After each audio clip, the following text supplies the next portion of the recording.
années 90-2000, en fait, les buis, c'était des plantes qui étaient très largement utilisées parce qu'elles étaient très rustiques et elles avaient notamment peu de problèmes parasitaires.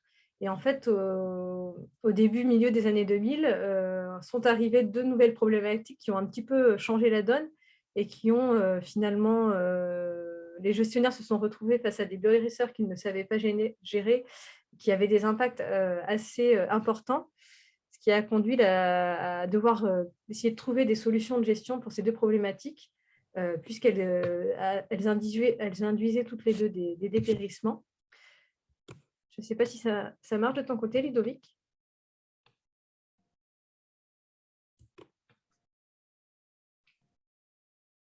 Merci. Si tu peux revenir sur la diapo d'avant, merci. Voilà. Donc, d'une part, il y avait les dépérissements fongiques avec la cylindrocladiose notamment, qui a été signalée pour la première fois en France en 2006, souvent observée en complexe avec d'autres champignons, plutôt des parasites secondaires de type Volutella, qui là, pour les années où les conditions climatiques étaient très favorables, on pouvait vraiment observer des dépérissements très importants. Diapo suivante. Et puis, également est arrivée plus tard la pyrale du buis. Là, elle est arrivée en Europe autour de 2006-2007 par l'Allemagne, puis en France en 2008. C'est une chenille qui était originaire d'Asie et qui était capable, voilà, de dévorer des peuplements entiers de buis, que ce soit des buis spontanés ou des buis plantés. En ce qui concerne spécifiquement la gestion de la pyrale de buis, il y avait nécessité de trouver des solutions de gestion non chimiques, puisque en France, d'une part, les gestionnaires de DGV ne souhaitaient plus utiliser ces solutions, et puis on savait que de toute manière, elles allaient être interdites par la réglementation. Donc, il y avait trois axes explorés. Premièrement, la biologie et l'écologie de cette espèce, puisqu'on savait à peu près comment elle se comportait en Asie.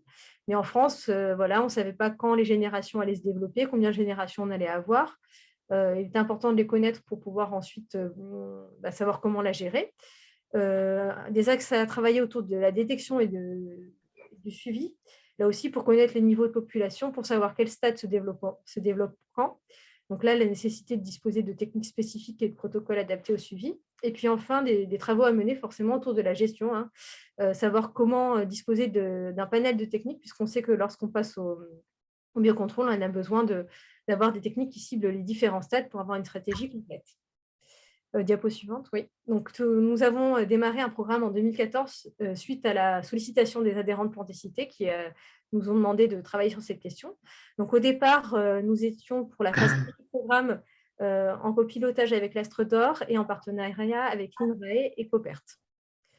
L'objectif était d'identifier et d'évaluer l'efficacité de solutions de contrôle qui étaient préexistantes, puisque voilà, nous n'avons pas décidé de repartir de zéro, hein, pour le développement de solutions spécifiques, et puis de mettre au point des stratégies de gestion pour les professionnels, avec diapo suivante, deux volets, un autour de la pyrale et un autour des maladies du dépérissement. Et vous voyez ici les nombreux soutiens dont nous avons bénéficié: l'Interprofession Valor, l'OFB dans le cadre du plan Ecophyto, France Agrimaire, la région de Pays et de la Loire, la Fondation de France et les ministères de l'Agriculture, de l'Écologie et de la Culture. En ce qui concerne le volet pyrale, on avait différents axes de travail. Tout d'abord autour de l'étude de la biologie, donc avec des suivis de vol sur un certain nombre de sites, des observations directes de développement de génération, et puis également une étude au laboratoire de la biologie de la pyrale, pour savoir, voilà, combien de jours dure chaque stade, des choses autour de la reproduction. Au niveau des techniques de gestion, des techniques qui ciblaient spécifiquement les œufs avec les parasitoïdes d'œufs, qui ciblait les chenilles avec l'utilisation de bactéries entomopathogènes, et qui ciblait les papillons avec tout ce qui était autour du piégeage.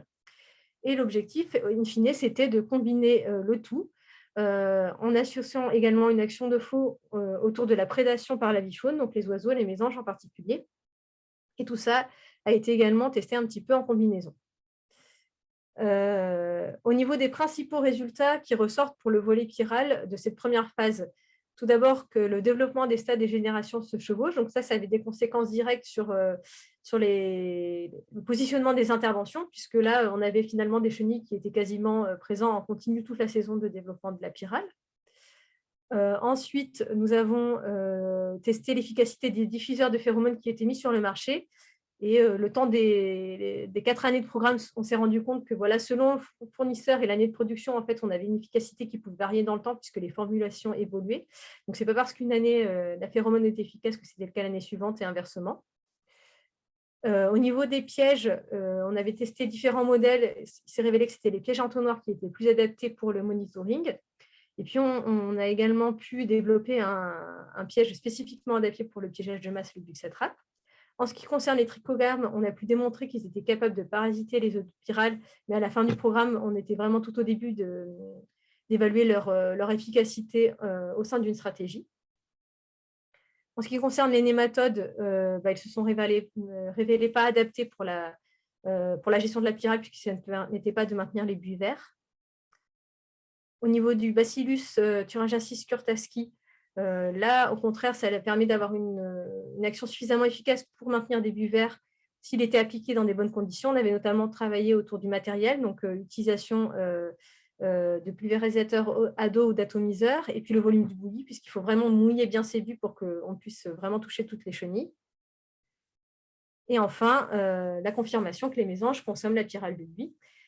Même si ces solutions étaient déjà intéressantes, c'est vrai qu'elles étaient adaptées plutôt à la gestion de petits sites, des sites de petite taille, et puis plutôt en contexte parc et jardin, mais que lorsqu'il s'agissait de gérer des grandes parcelles ou des pressions de pyrale très fortes, ce n'était pas suffisant, d'où la nécessité de poursuivre la recherche de solutions avec un deuxième programme.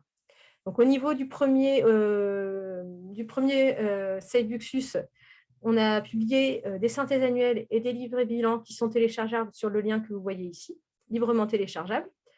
Et puis également un webinaire que nous avions réalisé que vous pourrez revisionner. Donc, comme je vous le disais, à la fin du premier programme, en fait, on s'est rendu compte que les solutions étaient adaptées plutôt à des pressions faibles et à des petites parcelles. Et donc, on avait décidé de lancer une phase 2 du programme puisqu'on avait identifié d'autres solutions qui pouvaient être travaillées. Donc là, on s'est recentré sur la gestion de la pyrale du buis avec l'exploration de solutions complémentaires. Donc là, Sumiagro nous a rejoints pour ce programme à la place de Copert. Et puis, on a également travaillé sur les alternatives au buis. Là, c'était pour faire suite aux travaux qui avaient été menés par Astrodor Sud-Ouest, GIE Fleurs et Plantes, qui avaient commencé en fait, à évaluer un certain nombre d'alternatives. Et comme c'est vrai qu'un certain nombre de gestionnaires ne souhaitaient plus gérer et ne souhaitaient plus intervenir sur lui et passer à autre chose, nous avons décidé de poursuivre les travaux menés par Astrodor Sud-Ouest. Diapo suivante. Donc voilà, juste pour vous dire que les soutiens étaient encore une fois l'OFB et l'interprofession Valor. Et donc au niveau des axes qui ont été travaillés dans le programme Seibuxus 2, donc on a continué un petit peu à travailler sur les parasitoïdes et sur les bactéries, puisqu'on avait une deuxième souche de BT qui était disponible, donc ça valait le coup d'évaluer son efficacité. Nous avons ensuite travaillé sur d'autres axes, si tu peux passer. Voilà, la confusion sexuelle, d'une part, en technique complémentaire pour gérer les papillons. Également les champignons entomopathogènes avec du Beauveria, là qui ciblait plus spécifiquement les chenilles. Ensuite, les insectes prédateurs qui étaient capables de prédater aussi bien des chenilles que des œufs. Et puis, des extraits végétaux perturbateurs du comportement qui pouvaient s'utiliser sur chenilles ou sur papillons. Donc ça, c'est ce qui a été exploré là aussi dans l'idée de construire une stratégie qui va combiner ces différentes techniques. Et c'est ce dont les partenaires du projet vont vous parler ce matin.